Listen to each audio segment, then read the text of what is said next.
NA44 اور PK 113 پر جمعیت علماء اسلام کی طرف سے بڑی سیاسی کارروائی۔ آج 2024 میں پاکستان پیپلز پارٹی کو خیر بات کہہ رہا ہوں۔ لرزتے ہونٹوں اور کپکپاتی آواز میں پاکستان پیپلز پارٹی کے ڈویژنل صدر امان الحق غزنی خیل نے پاکستان پیپلز پارٹی سے اپنی 44 سالہ رفاقت ترک کر دی اور جمعیت علماء اسلام میں ساتھیوں سمیت شمولیت کا اعلان کیا ہے۔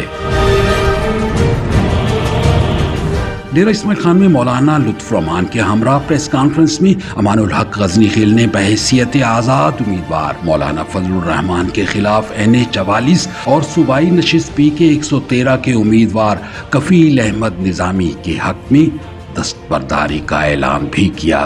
ہم 8 تاریخ کو رزلٹ دیں گے اور یہاں سے ہم بھاری اکثریت سے جمعیت علماء اسلام کے جھنڈے کے حامل افراد کو پشاور تک ہم نے بھیجنا ہے۔ 44 سالوں کی قربانیوں کے بدلے پیپلز پارٹی نے مجھے نہ تو قومی اسمبلی کی نشست کا مستحق سمجھا اور نہ صوبائی ٹکٹ کا حقدار جانا۔ بہت اچھی پارٹی تھی، بہت اچھی پارٹی ہے، امان الحق اس کے قابل نہیں ہے۔ پریس کانفرنس میں مولانا فضل الرحمان کے بھائی اور سابق اپوزیشن لیڈر مولانا لطف الرحمان نے امان الحق خان غزنی خیل اور ان کے رفقا کو جمعیت علماء اسلام میں شمولیت پر خوش آمدید کہا۔ جناب امان الحق خان کا اور ان کے بھائیوں کا، ان کے خاندان کا جمعیت علماء اسلام کی پلیٹ فارم پر ان کو میں خوش آمدید کہتا ہوں۔ امان الحق خان نے ایک نعرے کی بات کی کہ طاقت کا سرچشمہ عوام، آئین کی شک یہ بنی کہ طاقت کا سرچشمہ اللہ تعالیٰ ہے، حاکمیت اللہ تعالیٰ کی۔